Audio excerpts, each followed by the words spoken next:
नमस्कार एवरीवन। आज की अपना क्लास स्टार्ट करते हैं। सी, आज जो अपना रहेगा क्लास 11th के लिए, this is fifth lecture for first chapter.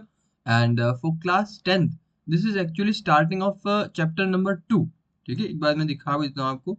सी, ये क्लास 11th के लिए, तो यहाँ से अपने को स्टार्ट करना है what is meant by securities. And for class 10th ये जो अपना चैप्टर 2 है वो आज हम स्टार्ट करें सिक्योरिटीज वाला, राइट। टॉपिक वही है, सेम अगेन, इसके अंदर कोई इशू नहीं है करके, एकदम हूबहू same word by word topic वही चलने वाला है। ये कोई आप देखोगे बहुत छोटा सा टॉपिक है, 2 पेज का चैप्टर है 10th के लिए, तो वो आज खत्म हो जाएगा। And same is for the class 11th, जो बचे हुए 2 पेज है जो कि आपके फर्स्ट चैप्टर के पार्ट है, तो वो भी आज खत्म हो जाएंगे। ठीक, तो एकदम सिंपल सा टॉपिक से आज जो अपने को कवर करने, वेरी वेरी बेसिक, काफी चीजें तो आपको ऑलरेडी उनमें से पता होगी। ठीक है, तो अभी अपने आज का लेक्चर स्टार्ट करते हैं। लास्ट क्लास में हमने यहाँ तक किया था। Last topic covered was what is dematerialisation, वो हमने कवर कर लिया था। ठीक है, नाउ आज की क्लास के लिए जो फर्स्ट टॉपिक हमको डिस्कस करना है which is what is meant by securities. Securities क्या होता है? सी, सिक्योरिटीज तुमको एकदम सिंपल लैंग्वेज के अंदर बताऊं तो क्या होता है। तुम्हारा जो शेयर्स रहेगा, तुम्हारा जो डेट इंस्ट्रूमेंट्स रहते हैं, एंड तुम्हारा जो डेरिवेटिव इंस्ट्रूमेंट्स रहते हैं, डेरिवेटिव्स। ठीक है ना, शेयर्स के अंदर तो ऑफ कोर्स शेयर्स ही रहेगा, और ये तुमको पता है। ठीक है, इसके अंदर और डिस्कस करने की जरूरत नहीं है। डेट इंस्ट्रूमेंट्स क्या होते हैं? डेट वर्ड का मतलब होता है लोन। ठीक है, डेट वर्ड का मतलब क्या होता है? लोन, या फिर कर्ज बोल लो, बोरोइंग बोल लो। डेट वर्ड का मतलब क्या होता है? लोन। तो डेट लेने के इंस्ट्रूमेंट्स क्या क्या रहेंगे, जैसे हमने डिस्कस किया था, इसके अंदर किन किन इंस्ट्रूमेंट्स के थ्रू आप डेट ले सकते हो, लोन ले सकते हो। तो इसके अंदर आ जाएगा आपका बॉन्ड्स, डिबेंचर्स, ये आ जाएंगे। ये तो वो आपको इतने लॉन्ग टर्म लोन लेना है, तो लॉन्ग टर्म लोन मतलब 1 साल से ज्यादा का टाइम पीरियड का आपको लोन लेना है, तो आप बॉन्ड्स एंड डिबेंचर को यूज कर सकते हो। आपको शॉर्ट टर्म के लिए लोन लेना हो तो इसके अंदर हमने डिस्कस किया था कि आप मनी मार्केट में जाकर शॉर्ट टर्म का लोन ले सकते हो, जहाँ पे आप ये इंस्ट्रूमेंट्स को यूज कर सकते हो, जैसे कि ट्रेजरी बिल्स है, जैसे कि कॉमर्शियल पेपर है, सर्टिफिकेट ऑफ डिपॉजिट है, एक्सेट्रा। इन चीजों को आप क्या कर सकते हो, यूज कर सकते हो फॉर शॉर्ट टर्म लोन। तो ये हो गया डेट इंस्ट्रूमेंट्स की बात। फिर बात करते हैं डेरिवेटिव्स। डेरिवेटिव जैसे हमने ऑलरेडी समझा है इसको करके। डेरिवेटिव क्या होता है? ये वो कॉन्ट्रैक्ट्स होते हैं जिनका अपना खुद का कोई वैल्यू नहीं होता। ये सारा का सारा वैल्यू क्या करते हैं? अपने अंडरलाइंग एसेट से डिराइव करते हैं। इसको समझने के लिए मैंने आपको सिंपल बताया था, इसको ऐसे समझो कि डेरिवेटिव कॉन्ट्रैक्ट बैटिंग के कॉन्ट्रैक्ट होते हैं, शर्त के कॉन्ट्रैक्ट होते हैं। ठीक है ना, जिसके अंदर हमने क्रिकेट मैच का एग्जांपल लिया था इसको समझने के लिए ना। डेरिवेटिव कॉन्ट्रैक्ट करने के लिए, शर्त लगाने के लिए क्या क्या इंस्ट्रूमेंट्स अपने पास अवेलेबल है? तो इसके अंदर मेनली 3 इंस्ट्रूमेंट्स अवेलेबल होते हैं। First is futures, second is options, and third is forwards. ना, जब मैं बात करता हूँ सिक्योरिटीज की, इन सबको हम कलेक्टिवली क्या बोलते हैं? सिक्योरिटीज बोलते हैं। ये जो हमने यहाँ पे सारे डिस्कस किए, इसको हम कलेक्टिवली क्या बोलते हैं? सिक्योरिटीज बोलेंगे। जब मेरे को इन सभी को रेफर करना है, ठीक है, तो हम वर्ड यूज करते हैं यहाँ पे सिक्योरिटीज करके, जिसके अंदर शेयर्स, डिबेंचर्स, बॉन्ड्स, ये डेरिवेटिव के इंस्ट्रूमेंट्स, फ्यूचर्स, ऑप्शन, ये सब चीजें इसके अंदर कवर हो जाती है। तो ये है सिक्योरिटीज का बेसिक मीनिंग ना। अभी तुम्हारे बुक में क्या डेफिनेशन दे रखा है उसको जरा रीड करते हैं। पहली बात तो यहाँ पे देखो, जो डेफिनेशन दे रखा है ये कहाँ पे दे रखा है? ये डेफिनेशन अपने दिया securities contract regulation act SCRA 1956। ये एक्ट बना हुआ है, गवर्नमेंट एक्ट बना है, जहाँ पे सिक्योरिटीज क्या होता है उसको डिफाइन किया गया है, राइट। तो इसका डेफिनेशन क्या है? देखो, लॉ का लैंग्वेज हमेशा कॉम्प्लिकेटेड होता है, राइट। अननेसेसरी उसको कॉम्प्लिकेट करके लिखते हैं करके, बट सिंप्लीफाइड मैनर में तो इतना तुमको याद रखना, दैट इज इनफ। बट एक बार स्टिल रीड करते हैं। और देखो डेफिनेशन है कितना पूरा, 1956 का डेफिनेशन है। उसके बाद तो कितने साल हो गए, कितने सारे चेंजेस हो गए करके। चलो, ये क्या बोलता है? Securities include instruments such as shares, bonds, script, stocks or other marketable securities of similar nature in or of any incorporated company or body corporate. ठीक है, ये यहाँ तक एक बार पहले समझते हैं करके, फिर ये बाकी सिक्योरिटीज को डिस्कस करते हैं। पहले तो क्या बोला है, सिक्योरिटीज के अंदर तुम्हारे कौन कौन से इंस्ट्रूमेंट्स आएंगे? शेयर्स तुम जानते हो, बॉन्ड्स तुम जानते हो, स्क्रिप्ट तुम्हारे लिए नया वर्ड है, स्टॉक्स तुम्हारे लिए नया वर्ड हो सकता है, right? सुना तो होगा बट मीनिंग तुमको नहीं समझा होगा, करेक्ट। और बाकी कुछ चीजें बोल रहा है ना। स्क्रिप्ट्स, पहले इन 3 वर्ड का मतलब समझ लेते हैं। पहला एक वर्ड है तुम्हारा शेयर्स, दूसरा एक वर्ड है तुम्हारा स्टॉक्स, एंड तीसरा एक वर्ड है तुम्हारा स्क्रिप्ट्स। आई थिंक मैंने इसका थोड़ा बताया भी था कभी एक क्लास के अंदर, बट स्टिल ये तीनों वर्ड आज के टाइम के लिए तो तुमको ये सेम ही मान के चलना है, बट स्टिल इनके अंदर छोटा-छोटा डिफरेंस है करके वो समझते हैं। और आज के टाइम तो मोस्टली शेयर वर्ड ही यूज़ होता है, तो ये दोनों का इतना यूज़ नहीं है। बट स्टिल एक बार समझ लेते हैं। शेयर्स का तो तुमको मीनिंग क्लियर है। ये छोटे-छोटे क्या होता है इंस्ट्रूमेंट है, जिनको कंपनी यूज़ करती है अपना ओनरशिप सेल करने के लिए और उसके बदले में पैसे उठाती है, राइट? जो इंसान क्या करता है कंपनी के शेयर्स परचेज़ करता है, वो उस कंपनी के छोटे से हिस्से का ओनर बन जाता है और उसको उसके बदले में प्रॉफिट के अंदर एक हिस्सा मिलता है जिसको हम डिविडेंड बोलते हैं। कंपनी के अंदर वोट करने का राइट मिलता है। ये सब होता है शेयर्स के केस में। नाउ स्टॉक्स क्या होते हैं? स्टॉक्स और शेयर्स एक्चुअली काफ़ी सिमिलर है बट स्टॉक्स के अंदर मेन एक चीज़ होता है कि तुम इसको फ्रैक्शंस के अंदर भी परचेज़ कर सकते हो, ठीक है? ये पुराने टाइम का कॉन्सेप्ट था करके, आज के टाइम पे ये कॉन्सेप्ट एक्जिस्ट नहीं करता। बट स्टॉक के अंदर मेन फीचर क्या है तुम फ्रैक्शन के अंदर भी परचेज़ कर सकते हो। फॉर एग्ज़ाम्पल अ तुमको लेट्स से कि आईटीसी का एक शेयर परचेज़ करना है। तो मिनिमम तुमको क्या करना पड़ेगा, 1 शेयर परचेज़ करना पड़ेगा। तुम चाहो कि मैं आईटीसी का सिर्फ़ आधा ही शेयर परचेज़ करूँ या फिर 0.25 शेयर्स ही परचेज़ करूँ, तो इज़ दिस पॉसिबल? नहीं। बट स्टॉक्स के अंदर ऐसा करना अलाउड था। स्टॉक के अंदर तुम फ्रैक्शंस के अंदर भी क्या कर सकते थे, उसको परचेज़ कर सकते थे, ठीक है? नाउ आज के टाइम पे भी ये सिमिलर कॉन्सेप्ट एक्जिस्ट करता है। स्टॉक एक्जिस्ट नहीं करता है, बट ये सिमिलर कॉन्सेप्ट एक्जिस्ट करता है। जैसे तुम म्यूचुअल फंड के अंदर देखोगे, तो म्यूचुअल फंड के अंदर आज भी तुम जब इन्वेस्ट करते हो, तो उसके बदले में तुमको म्यूचुअल फंड यूनिट्स मिलता है। नाउ ये जो म्यूचुअल फंड यूनिट्स है, ये तुम्हारा फ्रैक्शंस के अंदर हो सकता है, ठीक है? मतलब तुमको म्यूचुअल फंड वाला 0.5 यूनिट्स भी दे सकता है, 1.5 यूनिट्स भी दे सकता है, 1.26 यूनिट भी दे सकता है। तो म्यूचुअल फंड के जो यूनिट्स होते हैं, वो आज के टाइम पे भी फ्रैक्शन के अंदर अलाउड इश्यू किए जा सकते हैं। बट शेयर्स फ्रैक्शन में इश्यू नहीं किए जा सकते। पुराने टाइम में ये स्टॉक्स थे, इनको फ्रैक्शन में इश्यू किया जा सकता है। आज के टाइम पे कॉन्सेप्ट एग्जिस्ट नहीं करता। फिर बात करते हैं स्क्रिप्ट्स का। स्क्रिप्ट्स अगेन पहली बात तो ये वो जो मूवी का स्क्रिप्ट होता है उसकी बात नहीं करें। ये स्क्रिप्ट्स कौन-सा पहले तो इसको बोलते हैं स्क्रिप्ट्स बोलते हैं। फिर ये इसका मीनिंग क्या है? पुराने टाइम में जब वो फिजिकल बाइंग एंड सेलिंग होता था यूजिंग वो सर्टिफिकेट्स ऑफ सिक्योरिटीज़, तो जो वो सर्टिफिकेट थे, फिजिकल सर्टिफिकेट्स थे, उसको हम बोलते थे क्या? स्क्रिप्ट्स। सर्टिफिकेट्स को क्या बोलते थे? स्क्रिप्ट्स बोलते हैं। इसके लिए तुम ये उनके इंटरव्यू सुनोगे बहुत पुराने इन्वेस्टर का, जैसे झुनझुनवाला और इन सब के इंटरव्यूज़। तो वो आज भी तुमको ऐसे बोलते हुए मिल जाएँगे कि इस कंपनी का मैंने स्क्रिप्ट्स खरीदा, इस कंपनी का मैंने स्क्रिप्ट्स खरीदा। Basically they are talking about कि उस कंपनी का उन्होंने शेयर्स खरीदे, राइट?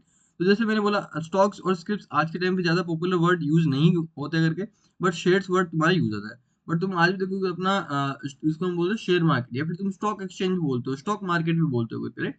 तो क्योंकि दोनों का वर्ड मोर और लेस सेम ही चीज़ है। आई होप ये तुमको छोटा-छोटा डिफरेंस इसके अंदर क्लियर हो क्योंकि बच्चे कंफ्यूज होता है।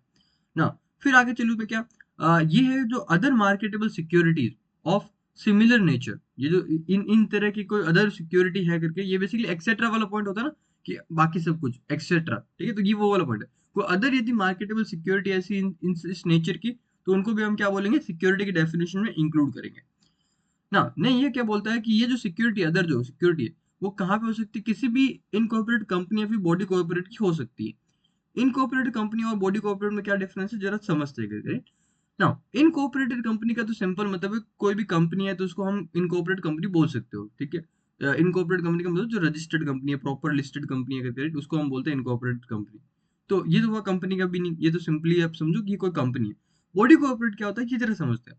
बॉडी कॉर्पोरेट एक्चुअली एक ब्रॉडर टर्म है जिसके अंदर तुम्हारा कंपनीज आ जाएगा एंड और भी अदर एंटिटीज जिनका अपना सेपरेट एग्जिस्टेंस होता है, वो भी आता है, ठीक है? तो बॉडी कॉर्पोरेट में कंपनीज तो आ ही जाएगा, प्लस तुम्हारा जो जैसे लिमिटेड लायबिलिटी पार्टनरशिप्स है वो आती है, राइट? वन पर्सन कंपनीज है वो भी आ जाती है इसके अंदर। जो गवर्नमेंट की बहुत सारी एंटिटीज है जिनका अपना एग्जिस्टेंस है, वो भी इसके अंदर तुम्हारा कैप्चर हो जाता है करके, राइट? तो ये सारी चीजें क्या आएंगी बॉडी कॉर्पोरेट के अंदर आएगी, जिनका अपना एग्जिस्टेंस होता है। तो बेसिकली सिंपल लैंग्वेज में बॉडी कॉर्पोरेट का एक ब्रॉडर टर्म है जिसके अंदर कंपनीज भी आता है, ठीक है? इस कॉन्टेक्स्ट में देखें तो क्या कोई भी अदर टाइप्स ऑफ सिक्योरिटी जो कि कंपनी या फिर बॉडी कॉर्पोरेट की हो, तो वो भी इसके अंदर सिक्योरिटी की डेफिनेशन में आ जाएगी ना। फिर आगे और भी कुछ इंस्ट्रूमेंट्स बता रहे हैं जो कि सिक्योरिटीज के अंदर आते हैं, जैसे कि गवर्नमेंट सिक्योरिटीज, जब गवर्नमेंट बॉन्ड्स वगैरह इशू करती है, ट्रेजरी बिल्स, ये क्या होगी, गवर्नमेंट सिक्योरिटीज होगी।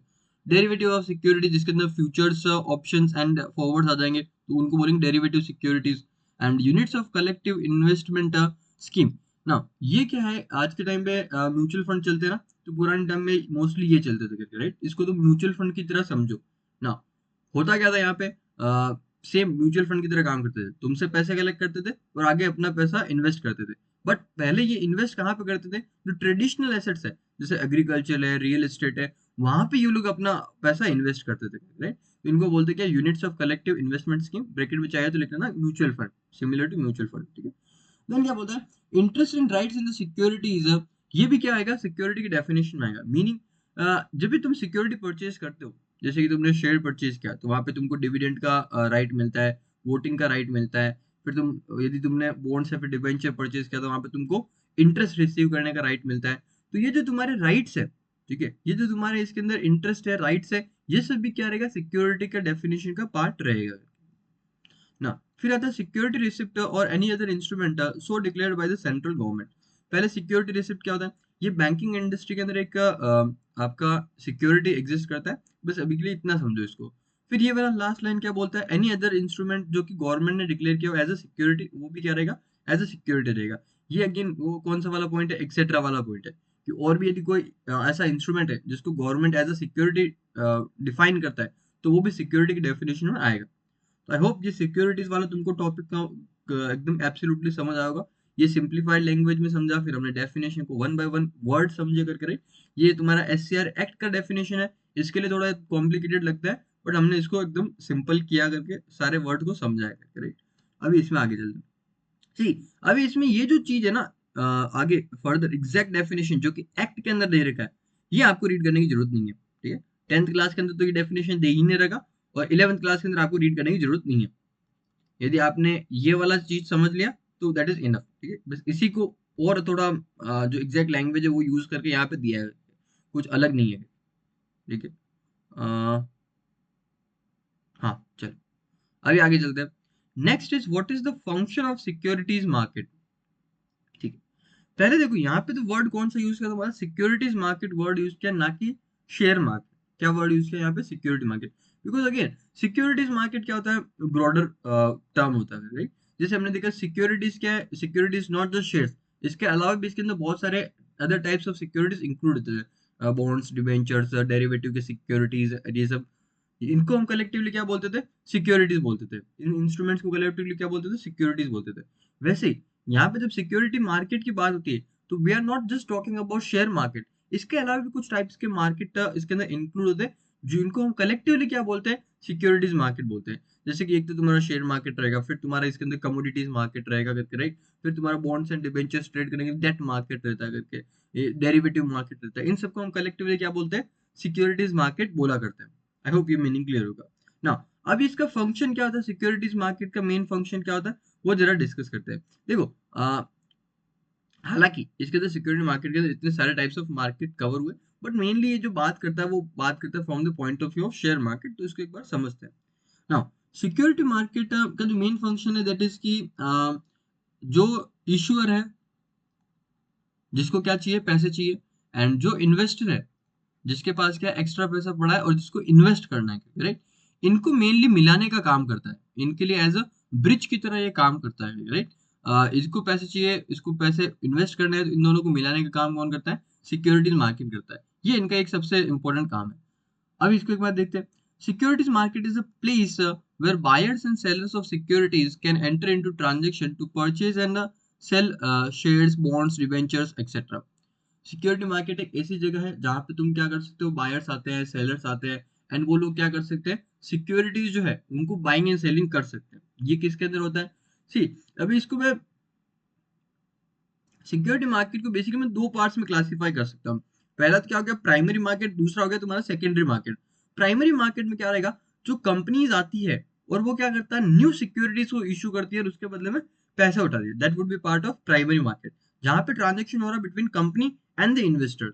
दूसरा तुम्हारा रहता है सेकेंडरी मार्केट, जहां पे एक बार कंपनी ने सिक्योरिटी इशू कर दी है, ठीक है, तो अभी किसके पास है, इन्वेस्टर के पास में। और इन्वेस्टर लोग यदि आपस में उसका बाइंग एंड सेलिंग कर रहे हैं, that would be part of a secondary market. तो यहाँ पे जो पहली लाइन बोला है वो किसके लिए बात कर रहा है, ये सेकेंडरी मार्केट की बात कर रहा है, करेक्ट? कि जहाँ पे बायर्स एंड सेलर्स क्या करेंगे, सिक्योरिटीज के ट्रांजेक्शन करते हैं, जिसका बाइंग एंड सेलिंग करते हैं, एंड सिक्योरिटीज में इन सब चीजों इंक्लूड हो सकती है, इनका बाइंग एंड सेलिंग किया जा सकता है। ये सब कहाँ पे होता है, सिक्योरिटीज मार्केट में होता है। तो सिक्योरिटी मार्केट में स्पेसिफिक होना हो तो सेकेंडरी मार्केट में होता है ना। आगे चलते हैं। Further, it performs an important role of enabling corporates and entrepreneurs to raise resources for their companies and business venture through public issue. एक और इसका इंपॉर्टेंट फंक्शन क्या है कि जो कंपनी जिनको पैसे चाहिए वो सिक्योरिटीज मार्केट को यूज करके पैसे उठा सकती है थ्रू पब्लिक इशू, अपना आईपीओ लेके आके, अपना एफपीओ लेके आके, इन सब के थ्रू पैसे उठा सकती है। अभी जो इसने बात किया that is talking about basically primary market, ठीक है ना। Transfer of resources from those having ideal resources जिनको हम इन्वेस्टर्स बोलते हैं, and to those who need, जिनको पैसे वो चाहिए, जिनको हम कॉर्पोरेट्स बोलेंगे, is most efficiently achieve through securities market. ये अचीव होता है through securities market. Stated formally, securities market provide channels for reallocation of savings to investments and entrepreneurship. ये हो गया तुम्हारा बेसिकली सिक्योरिटीज मार्केट को तुमको डिफाइन करना है तो तुमको इस वन लाइन के अंदर डिफाइन कर सकते हो। Now savings are linked to investments by variety of intermediaries through a range of financial products called securities. Now savings जो है वो तुमको क्या करना है, देखो क्या बोलते हैं, savings are link to investments. Basically तुम्हारे पास जो सेविंग्स है, जो फालतू का पैसा पड़ा है, फालतू पैसा नहीं होना चाहिए, जो आइडल तुम्हारे पास पैसा पड़ा है करके, राइट, उसको तुमको इन्वेस्ट करना है। तो तुमको अभी इन्वेस्ट डायरेक्टली नहीं कर सकते हो, उसके अंदर बहुत सारा क्या होता है, इंटरमीडिएटरीज इन्वॉल्व होते हैं, जैसे स्टॉक ब्रोकर है, तुम्हारा स्टॉक एक्सचेंज है, ये सब इसके बीच में इन्वॉल्व होते हैं। एंड यहाँ पे बहुत सारे क्या है, फाइनेंशियल प्रोडक्ट्स है जिनको यूज करके तुम अपना पैसा इन्वेस्ट कर सकते हो, शेयर्स के अंदर, बॉन्ड्स के अंदर, डिबेंचर्स के अंदर, इन सब के अंदर, ठीक है। तो आई होप ये तुमको क्लियर होगा कि फंक्शंस क्या होता है सिक्योरिटी मार्केट का। पहले देखो यहाँ से लेके यहाँ तक जो डिस्कस किया, which was basically discussion of a secondary market, and then फिर इसके बाद में जो मोस्टली डिस्कशन था, यहाँ से लेके एक बार के लिए मैं यहीं तक लिखता हूँ, ये तुम्हारा मेनली डिस्कशन था अबाउट प्राइमरी मार्केट, ये डिस्कशन था तुम्हारा अबाउट प्राइमरी मार्केट, ठीक है। उसके बाद में एक जनरल डिस्कशन था कि ये एज अ ब्रिज की तरह काम करता है, जिनको पैसा इन्वेस्ट करना है एंड जिसको पैसा चाहिए उसके बारे में थोड़ा बताया। ये फिर इसका फॉर्मल डेफिनेशन हो गया, एंड देन एंड में एक छोटा सा लाइन और बोला। आई होप तुमको क्लियर होगा ना। Which are the securities you can invest in, ये सब तुमको ऑलरेडी पता है, शेयर्स में इन्वेस्ट कर सकते हो, बॉन्ड्स डिबेंचर्स में इन्वेस्ट कर सकते हो। गवर्नमेंट सिक्योरिटीज, देखो गवर्नमेंट सिक्योरिटीज में क्या क्या आ जाएगा, एक तो बॉन्ड्स तो खुद आता ही है करके, ठीक है, इसके साथ में वो ट्रेजरी बिल्स, कॉमर्शियल पेपर्स और ये सब भी क्या जाते हैं गवर्नमेंट सिक्योरिटीज में आ जाएंगे करके, ठीक है। फिर आता है तुम्हारा क्या, अब इसमें देखो कुछ यूनिक यूनिक फीचर्स भी होते हैं, मतलब इन्हीं के बॉन्ड्स वगैरह की वेरायटी होती है। जैसे कि एक अभी था sovereign gold, sovereign gold bonds, क्या था, सोवरेन गोल्ड बॉन्ड्स, जिसके अंदर गवर्नमेंट ने बेसिकली क्या किया था, लोगों से पैसे उठाए थे as a loan, bonds issue करके एज अ लोन पैसे उठाए थे, जिसके अंदर स्पेशल फीचर क्या था कि हर साल तुमको 2.5% इंटरेस्ट रेट मिलता है, ठीक है। ये स्पेशल फीचर नहीं था, ये था कि तुमको हर साल 2.5% इंटरेस्ट रेट मिलेगा, प्लस जो स्पेशल फीचर था वो, जो लोन का टाइम ड्यूरेशन है, उस टाइम ड्यूरेशन में जो भी गोल्ड ने रिटर्न दिया है वो भी तुमको साथ में मिलेगा, समझे। इस टाइम ड्यूरेशन में जो तुमने मेरे को पैसा इन्वेस्ट किया है उसके ऊपर जितना गोल्ड का रिटर्न आया उतना रिटर्न भी तुमको साथ में मिलेगा, राइट। इसमें गवर्नमेंट को बहुत भयंकर नुकसान हुआ था, बिकॉज तुमको पता गोल्ड के प्राइसेस बहुत ज्यादा बढ़ गए थे, तो गवर्नमेंट को अच्छे खासे पैसे चुकाने पड़े थे। तो इस तरीके के भी गवर्नमेंट बहुत सारे इंस्ट्रूमेंट्स को यूज करती है, तो वो इसके अंदर आ जाएगा। फिर आता है डेरिवेटिव प्रोडक्ट्स, जिसके अंदर फ्यूचर्स, ऑप्शंस एंड फॉरवर्ड्स आ जाएगा। फिर यूनिट्स ऑफ म्यूचुअल फंड, जब तुम म्यूचुअल फंड में पैसा इन्वेस्ट करते हो तो म्यूचुअल फंड वाले उसके बदले में तुमको म्यूचुअल फंड यूनिट्स देते हैं। ये कुछ सिक्योरिटी जिनमें आप इन्वेस्ट कर सकते हो, ओके या। फिर आगे चलते हैं, रेगुलेटर, ठीक है, रेगुलेटर क्या होता है उसको डिस्कस करते हैं। Why do securities markets need regulator, securities market में रेगुलेटर की नीड क्या है, राइट ना। सबसे पहले तो यहाँ पे देखो वर्ड कौन सा यूज किया है, रेगुलेटर्स वर्ड यूज किया। अभी इसके अंदर भी तुम डिस्कस करोगे तो यहाँ पे देखो आने वाला है कौन है अपने रेगुलेटर्स करके। तो रेगुलेटर कौन होता है, वो पर्सन जो कि पूरे सिक्योरिटीज मार्केट को क्या करता है, रेगुलेट करने का काम करता है, रूल्स एंड रेगुलेशन बनाता है। उसका काम होता है कि एंश्योर करना कि सब चीज प्रॉपरली होके करे, कोई भी कुछ गड़बड़ नहीं करेगा, सबका इंटरेस्ट को प्रोटेक्ट करना, ये काम होता है रेगुलेटर्स का।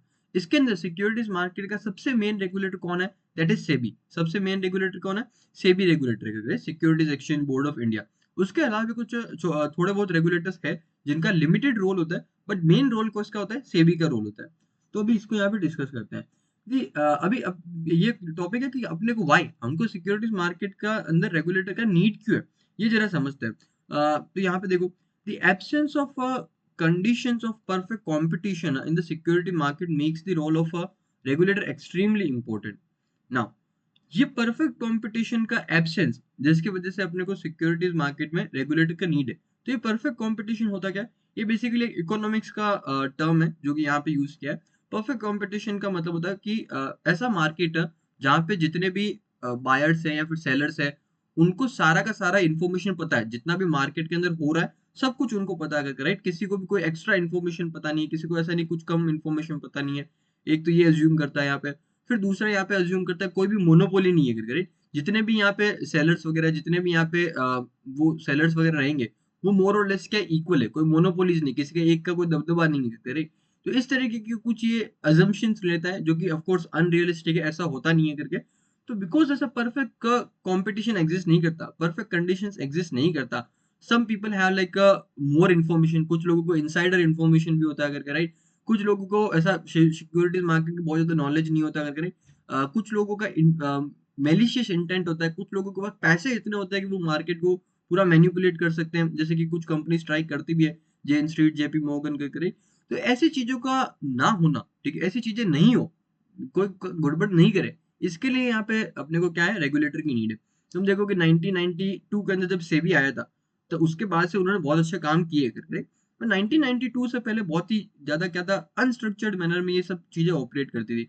जो स्टॉक ब्रोकर्स होते थे उन्हीं का अपना क्या होता था, दबदबा होता था। वो अपनी मन मर्जी से रूल बनाते थे करके। इन्वेस्टर लोग बहुत ज्यादा सफर करते थे, जो चीजें थी वो बहुत ज्यादा स्लो थी, टाइम टेकिंग थी करके, इनएफिशिएंट थी करके। बहुत सारे फ्रॉड्स वगैरह होते थे, जैसे हर्षद मेहता स्कैम है 1992 वाला। तो ये हुआ था अपना सेबी के आने से काफी पहले हुआ था, राइट? तो ये चीजों की वजह से अपने को क्या है, एक रेगुलेटर की नीड है। रेगुलेटर के अंदर mainly we are talking about SEBI, but उसके अलावा भी कुछ रेगुलेटर्स है जो भी हम डिस्कस करेंगे। फर्स्ट लाइन क्रिएट है, क्यों अपने को चाहिए, अपने को रेगुलेटर्स क्यों चाहिए। Next, the regulator ensure that the market participants behave in a desired manner so that the securities market continue to be major source of finance for corporates and governments, and the interest of investors are protected. Regulators का main काम क्या होता है, ये ensure करना कि जो तुम्हारे मार्केट पार्टिसिपेंट्स है, वो तुम्हारे क्या डिजायर्ड मैनर के अंदर परफॉर्म करे, वो तुम्हारे क्या डिजायर्ड मैनर में परफॉर्म करे। Just give me a second, right? या सॉरी फॉर द इंटरप्शन, अपना वापस कंटिन्यू करते हैं एक बार। पेज नंबर 19, यहाँ तक कर लिया था ना? Okay, yes. रेगुलेटर्स का मेन काम क्या होता है, ये इंश्योर करना कि जितने भी पार्टिसिपेंट्स हैं, चाहे जो लोग शेयर या फिर अपनी अदर सिक्योरिटीज इशू करके पैसे ले रहे हो, या फिर जो लोग इन्वेस्ट कर रहे हो, या फिर जो स्टॉक एक्सचेंज वगैरह है, ये सब डिजायर्ड मैनर के अंदर अपना काम करेगा, राइट? जो हमको जैसा चाहिए वैसे वो काम करेगा, ना तो जो अपना जो अपने इन्वेस्टर लोग हैं इनके कुछ नुकसान हो, इनके इंटरेस्ट को प्रोटेक्ट करना ये काम होता है। एंड जिन लोगों को पैसे चाहिए करके, राइट, जो इशूअर्स है, उनको भी ये अपना काम हो सके, ये अपने को ये एंश्योर करना होता है बाय रेगुलेटर। क्लियर है? चलो आगे चलते हैं। Now, who regulates the security market? Now अब ये रेगुलेटर्स है कौन? तो जिसके अंदर देखो मेनली तो ये क्या है, रिस्पॉन्सिबिलिटी है तुम्हारा सेबी का। सबसे मेन रिस्पॉन्सिबिलिटी किसका है? सेबी का, जिसी को सबसे लास्ट में दे रखा है, इनको देखो। नाउ, बट इसके अलावा भी कुछ रेगुलेटर्स है, जैसे कि डिपार्टमेंट ऑफ इकोनॉमिक अफेयर्स है, डिपार्टमेंट ऑफ कंपनी अफेयर्स है, जिसको डीसीए यहाँ पे वर्ड यूज किया, बट एक्चुअल में आज के टाइम पे ये एमसीए है, ठीक है? मिनिस्ट्री ऑफ कॉर्पोरेट अफेयर्स, ये आज के टाइम पे इसका नेम यूज होता है ना। फिर तुम्हारा आरबीआई हो गया करके, ये सब क्या करते हैं, अदर देन सेबी, ये लोग भी थोड़ा बहुत मार्केट के अंदर रेगुलेट करने का काम करते हैं। जैसे आरबीआई का देखोगे तो जो भी बैंक्स है, इनके ऊपर रेगुलेशन लगता है आरबीआई का, प्लस आईपीओ वगैरह में भी इनका थोड़ा इन्वॉल्व होता है। Ministry of corporate affairs, because इतनी सारी कॉर्पोरेट्स यहाँ पे इन्वॉल्व होती है, तो उनके ऊपर थोड़े रूल्स एंड रेगुलेशन बनाते हैं। And department of economic affairs, इसका इतना रूल नहीं होता, बट स्टिल लिमिटेड रोल ये भी प्ले करते हैं। तो ये सब क्या हो गया, अपने रेगुलेटर्स हो गए ना। अभी देखो जैसे मैंने बोला मेन रेगुलेटर तो कौन है, सेबी, तो उसी के बारे में हम थोड़ा डिटेल के अंदर यहाँ पे डिस्कस करने वाले हैं। सबसे पहले तो सेबी है क्या, एंड इसका रूल क्या है, वो हम यहाँ पे समझते हैं, राइट? तो सेबी जो है तुम्हारा, इसका फुल फॉर्म है securities exchange board of India, and it is a regulatory authority in India establish under the section SEBI act 1992। एक गवर्नमेंट ने 1992 के अंदर एक एक्ट बनाया, सेबी एक्ट 1992, जिसके अंदर सेबी को इन्होंने एस्टेब्लिश किया, और सेबी की क्या पावर्स होगी, सेबी को क्या काम करना है, सेबी की क्या रिस्पॉन्सिबिलिटी है, वो सब उस एक्ट के अंदर इन्होंने डिफाइन किया। तो ये होता है तुम्हारा सेबी, ये आज के टाइम पे तुम्हारा क्या है, रेगुलेटरी अथॉरिटी है इंडिया का। SEBI Act 1992 provides for establishment of Securities Exchange Board of India with statutory powers। क्या क्या पावर्स है, ये तीन पावर्स है, ठीक है, ए बी और सी। देखो ये इसने बोला तो है कि पावर्स दिया करके ये तीन चीज के लिए, बट दे आर, अब तुम इसको रीड करोगे तुमको समझेगा, these are like more of a objectives of SEBI. क्या सेबी के ये मेनली क्या है, एज अ ऑब्जेक्टिव्स है। ट्वेल्थ के अंदर भी ये तुम्हारा सेम टॉपिक आता है, जहाँ पे क्लियरली लिखा हुआ है कि ये सेबी के तीन ऑब्जेक्टिव्स है, राइट? बट तुम्हारे इसके अंदर नहीं लिखा, तो बट स्टिल ये ध्यान रखना, इसको तुम पावर्स बोल लो या फिर ऑब्जेक्टिव्स बोल लो, कैसा भी क्वेश्चंस आया तो तुमको यही 3 पॉइंट्स लिखने हैं। क्या है अभी इसको डिस्कस करते हैं। पहला, protecting the interest of investors in the securities market करके, राइट। जो सिक्योरिटीज के अंदर इन्वेस्ट करते हैं इन्वेस्टर लोग हैं, उनके इंटरेस्ट को प्रोटेक्ट करना, राइट। कोई उनको बेवकूफ नहीं बनाए, कोई उनके साथ फ्रॉड नहीं करे, ये उनका ध्यान रखना। ये किसका काम होता है? सेबी का काम होता है, राइट। इसके लिए तुम देखोगे तो जब तुम ऐप के अंदर लॉग इन करते हो, जो ब्रोकरेज ऐप होता है उसमें लॉग इन करते हो, तो एक वार्निंग दिया आता है करके कि डेरिवेटिव कॉन्ट्रैक्ट के अंदर 9 आउट ऑफ 10 इन्वेस्टर्स अपना पैसा लूज करते हैं। म्यूचुअल फंड के तुम ऐड देखते हो तो म्यूचुअल फंड बोलता है कि म्यूचुअल फंड सही है, बट उसके बाद भी एक वार्निंग आता है कि mutual funds are subject to market risk करके। तो ये जो इस तरीके के काम है, ये कौन करा रहा है? सेबी बोल रहा है कि तुमको करने पड़ेंगे करके, राइट। सेबी बेसिकली ट्राई कर रहा है कि इन्वेस्टर लोगों को थोड़ा प्रोटेक्ट करे, उनको कोई गलत आइडिया नहीं देकर करे। जितने भी ये आईपीओ आते हैं करके, राइट, तो सेबी बोलता है कि तुमको ये इन्फॉर्मेशन पब्लिक को देना पड़ेगा, ताकि तुम कुछ छुपाओ नहीं करके, ऐसा कोई मटेरियल इन्फॉर्मेशन छुपा के पैसा नहीं उठा लो। ये इन्फॉर्मेशन देना पड़ेगा, ये सब बताता है सेबी। तो सेबी बेसिकली यहाँ पे क्या कर रहा है? इन्वेस्टर्स के इंटरेस्ट को प्रोटेक्ट करने की कोशिश कर रहा है करके, राइट। तो पहला तो ये काम हो गया इसका। Second, promoting the development of securities market है। जो सिक्योरिटीज मार्केट है, इनके डेवलपमेंट को प्रमोट करना, ये भी इसका काम है। मतलब नया नया टेक्नोलॉजी लेके आना, नए रूल्स लेके आना, ताकि अपना सिक्योरिटी मार्केट धीरे धीरे बेहतर हो जाए करके, राइट, बेटर हो करके। तो ये इसने काम काफी अच्छे से किया। They actually work really good in this area. फिर आता है कि regulating the securities market. Regulating the security market मतलब सब कुछ एंश्योर करना कि सब प्रॉपर्ली हो। इसके लिए ये क्या करते हैं? रूल्स एंड रेगुलेशंस बनाते हैं और उसके थ्रू इसको रेगुलेट करते हैं।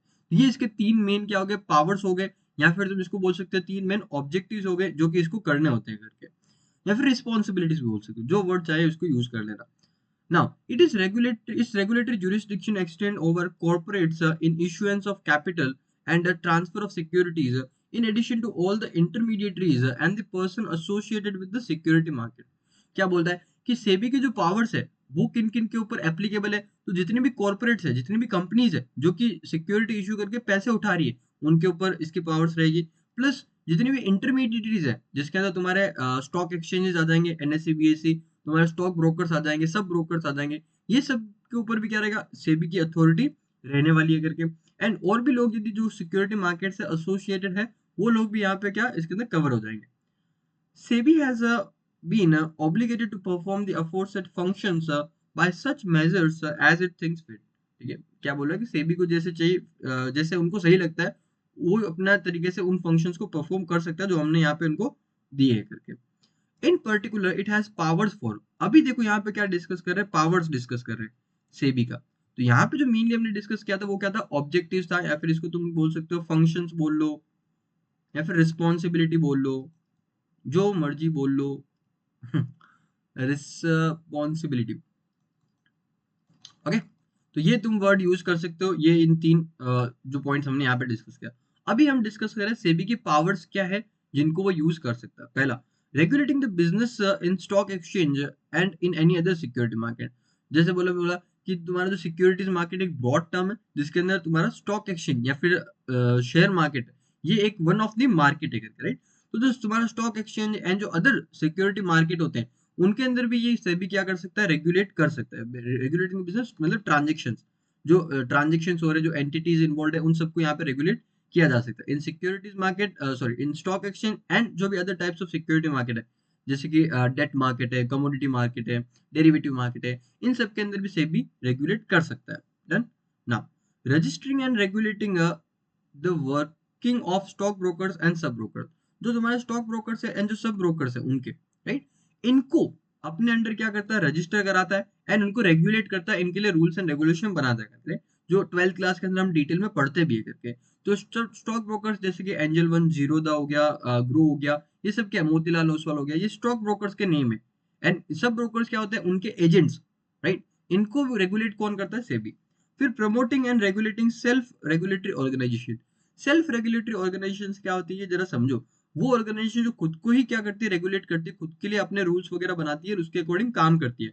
बट उनको भी रेगुलेट कौन करता है? सेबी रेगुलेट करता है उनको भी। उसका उनके ऊपर भी पावर किसका होता है? सेबी का पावर होता है ना। सेल्फ रेगुलेटरी ऑर्गेनाइजेशन में कौन कौन आ जाएगा? जैसे कि तुम्हारा एनएससी है, ये स्टॉक एक्सचेंज क्या है? सेल्फ रेगुलेटरी ऑर्गेनाइजेशन है, खुद अपने लिए रूल्स वगैरह बनाते हैं।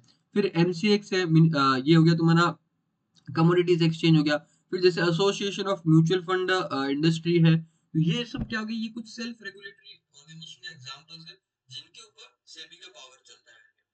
फिर prohibiting fraudulent and unfair trade practices.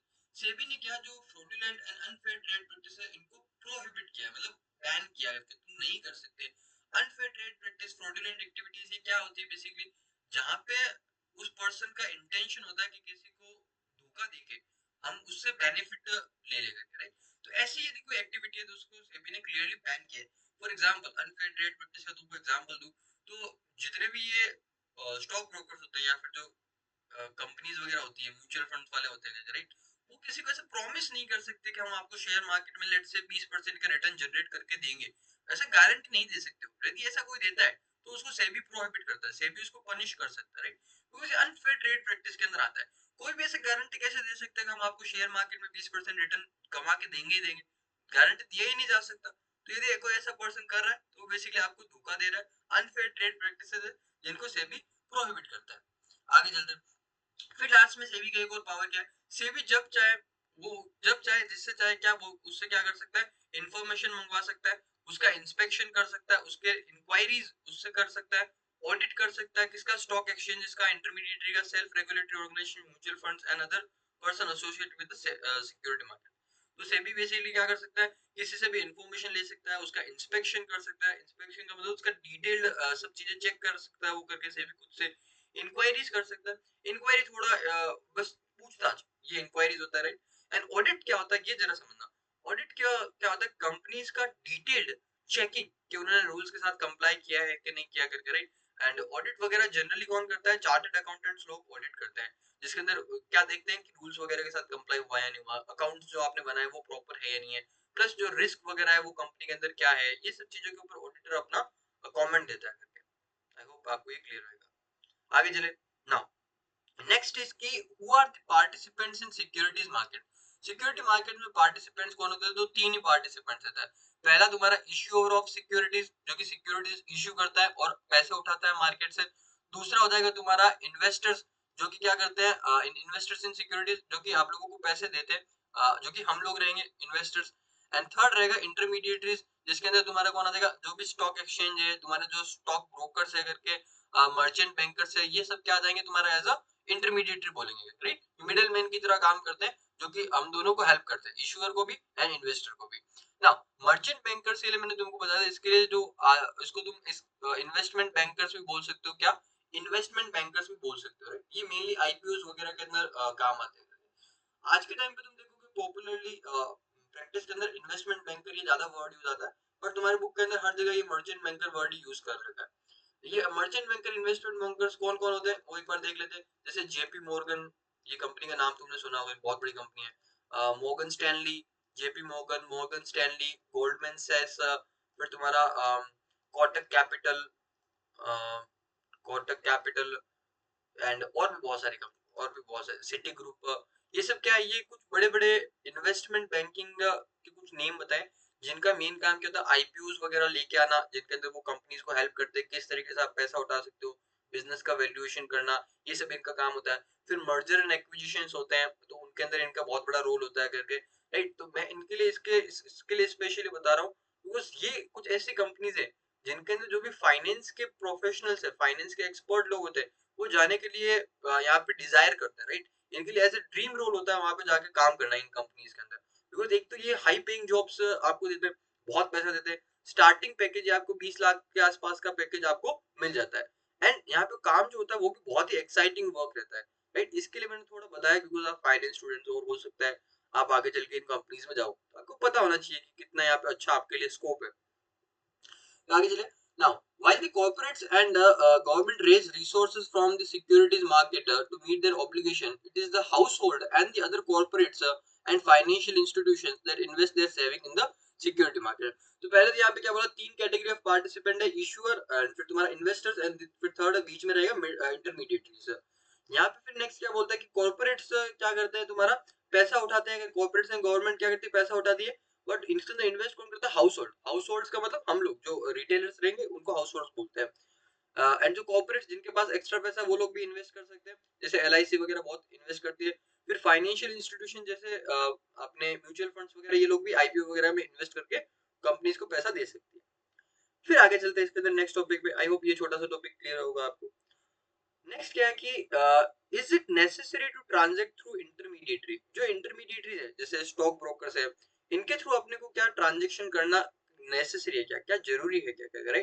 तो मैं बताता हूँ आज के टाइम पे ऐसा पॉसिबल, क्या ऐसा पॉसिबल है कि मेरे को लेट्स से रिलायंस का या फिर आईटीसी का, टीसीएस का, इनका कोई शेयर परचेज करना है और मैं डायरेक्टली एनएससी की या फिर बीएससी की वेबसाइट पे जाके क्या उस शेयर को परचेज कर सकता हूँ? इज इट पॉसिबल और नो? तो इसका आंसर है कि नहीं, आप ऐसा डायरेक्टली जाके परचेज नहीं कर सकते। आपको कोई ना कोई एक इंटरमीडिएटरी की नीड रहेगा जो कि जनरल स्टॉक ब्रोकर रहेगा, राइट? आपको स्टॉक ब्रोकर के थ्रू ही क्या करना पड़ेगा, वो बाइंग एंड सेलिंग करना अलाउड है। क्यों अपने को स्टॉक ब्रोकर की नीड है, ये जरा समझते हैं। डायरेक्टली क्यों बाइंग एंड सेलिंग नहीं कर सकते, थोड़ा सा इसको समझते हैं। सी, सिक्योरिटीज मार्केट में क्या होता है ना, इतने सारे नंबर ऑफ ट्रांजेक्शन होते हैं, डेली करोड़ों ट्रांजेक्शन होते हैं, उनका बिलियंस ऑफ डॉलर के अंदर उनका वैल्यू होता है, राइट? इतने सारे ट्रांजेक्शन जो स्टॉक एक्सचेंज है उनके लिए वेरीफाई करना पॉसिबल नहीं होता। इसके लिए हमको क्या होता है, सिक्योरिटी जो स्टॉक ब्रोकर्स होते हैं इनकी नीड होती है।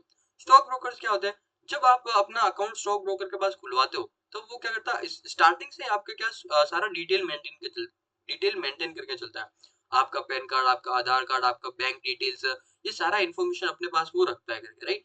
जब जब आप ट्रांजेक्शन करते हो हर बार वो क्या करता है, आपके ट्रांजेक्शन को वेरीफाई करता है, क्या ये जेन्युइन पर्सन है क्या ट्रांजेक्शन करने वाला, राइट?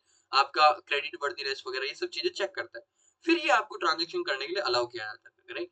ये एक मेन रीजन है कि हमको क्या ब्रोकर्स का नीड होता है।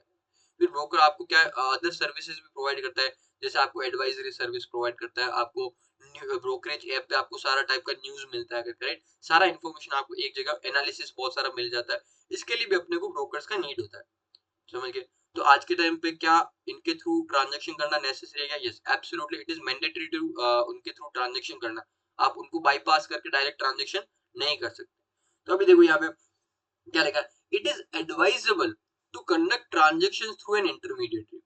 वेट करो आगे आएगा। For example, you need to transact through an trading member. Trading member कौन होता है? Stock broker. स्टॉक ब्रोकर को यहाँ पे ट्रेडिंग मेंबर बोलते हैं अपना, ठीक है?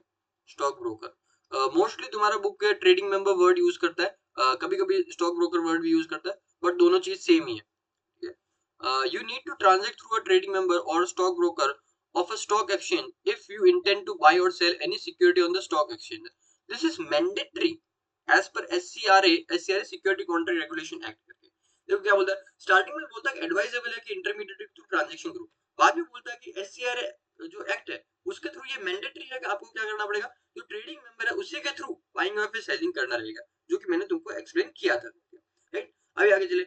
You need to maintain an account with depository. अभी देखो ये एक सेकंड एस्पेक्ट, ये स्टॉक ब्रोकर की बात हो गया। अभी क्या बोलता है कि तुमको एक अकाउंट खुलवाना पड़ता है, किसके पास में? डिपॉजिटरी के पास में अकाउंट खुलवाना पड़ता है ना। डिपॉजिटरी होती क्या है, हमको क्यों अकाउंट खुलाना है उसको समझते हैं। इंडिया के अंदर आज के टाइम पे दो डिपॉजिटरीज है, पहला एनएसडीएल और दूसरा सीडीएसएल, ठीक है? ये करते क्या है, अपनी जो आज के टाइम पे जो सिक्योरिटीज है आपको पता है डिजिटल फॉर्म के अंदर होती है, तो ये जो डिपॉजिटरीज है इनका मेन काम होता है इन सिक्योरिटीज को डिजिटल फॉर्म के अंदर स्टोर करके रखना। डिपॉजिटरीज का मेन काम क्या होता है, जो सिक्योरिटीज है उनको डिजिटल फॉर्म के अंदर स्टोर करके अपने पास में रखना, ये मेन काम होता है डिपॉजिटरीज का। कितनी डिपॉजिटरीज है? दो, NSDL and CDSL. NSDL is national security depository limited and CDSL is central depository service limited. ये दो आज के टाइम पे अपनी डिपॉजिटरीज है ना। अब इसमें आगे चले, क्या है यहाँ पे देखते हैं। You need to maintain an account with depository if you intend to hold securities in the demat form. Demat मतलब dematerialized form करके, राइट? डिजिटल फॉर्म आप लिख सकते हो इसको, यहाँ पे ब्रैकेट में लिख देना digital form, digital form. Because पहले तुम्हारा क्या होता था, मटेरियल फॉर्म के अंदर होता था, पेपर फॉर्म के अंदर वो सिक्योरिटी होता था, बट आज क्या हो गया, डीमेट फॉर्म में हो गया, डीमेटेरियलाइज फॉर्म के अंदर, डिजिटल फॉर्म के अंदर, राइट? तो इसको यहाँ पे तुमको रखना है तो तुमको डिपॉजिटरी के पास में अकाउंट खुलवाना पड़ेगा। You need to deposit money with the banker to an issue if you are subscribing to the public issue. यदि आईपीओ के केस में, ठीक है, या फिर एफपीओ के केस में तुमको यदि उसके अंदर अप्लाई करना है तो तुमको तुम्हारे पैसे बैंकर टू द इशू इसको देने पड़ते हैं। ये बेसिकली जब आईपीओ हम पढ़ेंगे उसके अंदर डिस्कस करेंगे, ये एक एंटिटी इन्वॉल्व रहती है, इसके थ्रू अपना आईपीओ अप्लाई करते हैं, तो ये भी एज ए इंटरमीडिएटरी हो गया, राइट? तो अभी तक हमने इंटरमीडिएट एक तो स्टॉक ब्रोकर को देखा, डिपॉजिटरी हो गया तुम्हारा, ये बैंक टू इशू हो गया, ये सब क्या इंटरमीडिएटरीज के एग्जांपल्स है। If you are transacting through an intermediary, तो यदि आप इंटरमीडिएटरी थ्रू ट्रांजैक्शन करते हो तो आपको एक सेबी रजिस्टर्ड इंटरमीडिएट के थ्रू ट्रांजेक्शन करना चाहिए, राइट, जो कि अकाउंटेबल रहेगा अपनी एक्टिविटीज के लिए, जो भी वो काम करेगा उसके लिए वो रिस्पॉन्सिबल रहने वाला है। नाउ जो भी सभी सेबी रजिस्टर्ड इंटरमीडिएटरीज है उनका लिस्ट आपको सेबी की वेबसाइट पे देखने को मिल जाएगा, जो कि ये वेबसाइट है, आप जाके वहां पे चेक कर सकते हो, राइट।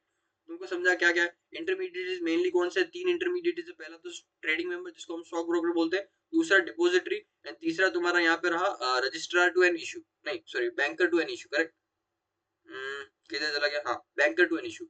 ये तीन क्या हो गए अपने डिपॉजिटरीज हो गए, करेक्ट। अलग से इनको हाईलाइट भी कर लो क्योंकि बुक के अंदर तुम्हारा ऐसा पैराग्राफ मैनर में दे रखा है। तो पहला क्या हो गया, ट्रेडिंग मेंबर हो गया, दूसरा तुम्हारा डिपॉजिटरी हो गया, थर्ड हो गया बैंकर टू एन इशू। इनके अलावा भी कुछ होते हैं बट अपनी बुक में तीन दिए तो अभी तीन ही डिस्कस करते हैं, करेक्ट। ओके, अभी आगे कंटिन्यू करें अपना। Yes, now last topic I believe, what are the segments of securities market. Segments क्या है, तो दो ही सेगमेंट है। पहला तो तुम्हारा क्या आ जाएगा, प्राइमरी मार्केट, दूसरा सेकेंडरी मार्केट। ये क्या है ये जरा समझ लेते हैं। प्राइमरी मार्केट ये अपना ऑलरेडी डिस्कशन हो चुका है। जब भी तुमको क्या करना पड़ता है, न्यू सिक्योरिटीज कंपनीज इशू करती है, that would be part of primary market. Secondary market, एक बार सिक्योरिटीज इशू हो गया फिर इन्वेस्टर्स लोग आपस में जो उसका बाइंग एंड सेलिंग करते हैं, तो that would be part of secondary market. यही होता है, ये दोनों क्या आपस में इंटरडिपेंडेंट सेगमेंट्स है। इंटरडिपेंडेंट क्यों है, क्यों, क्योंकि यदि प्राइमरी मार्केट होएगा तो ही तो सेकेंडरी मार्केट एग्जिस्ट करेगा ना। यदि प्राइमरी मार्केट में फर्स्ट टाइम यदि सिक्योरिटी इशू हुआ ही नहीं तो सेकेंडरी मार्केट कैसे एग्जिस्ट करेगा। एंड ये भी ध्यान रखो, मान लो सेकेंडरी मार्केट एग्जिस्ट नहीं करता तो प्राइमरी मार्केट के अंदर भी बहुत मुश्किल आएगा, क्योंकि जो इन्वेस्टर लोग खरीदेंगे उसको बेच ही नहीं पाएंगे तो वो खरीदेंगे क्यों, राइट। तो इसके लिए दोनों आपस में क्या है, इंटरडिपेंडेंट सेगमेंट्स है। The primary market provide for channel for sale of new securities, ये देखो न्यू सिक्योरिटीज पे फोकस करने का है। while the secondary market deals with security जो कि ऑलरेडी इशूड है, जो प्रीवियसली इशू हो चुके हैं, उनका यहाँ पे बाइंग एंड सेलिंग होता है। तो इसके साथ में अपना chapter number 1 complete for class 11 and chapter number 2 complete for class 10। देखो 10th के लिए तो ये बहुत छोटा चैप्टर, 2 पेज का बस ऐसे अलग से चैप्टर बनाया था, नहीं। तो इसके अंदर अपने को अच्छा खासा टाइम लगा, हमने बहुत अच्छे से समझा करके, राइट। अच्छा खासा टाइम तो नहीं लगा, काफी अपना क्विकली हो गया, राइट। 5 लेक्चर्स यदि के अंदर अपना हो रहा है तो क्या ही दिक्कत है, राइट। नेक्स्ट जो चैप्टर आएगा करके, that is going to be a big chapter, जिसके अंदर हम आईपीओ, एफपीओ, ये सब क्या होता है इनके बारे में डिस्कस करेंगे, राइट। जो सेकेंडरी मार्केट वो कैसे काम करते हैं, इन सबको बहुत डिटेल के अंदर हम डिस्कस करने वाले हैं, right. So see you in the next lecture.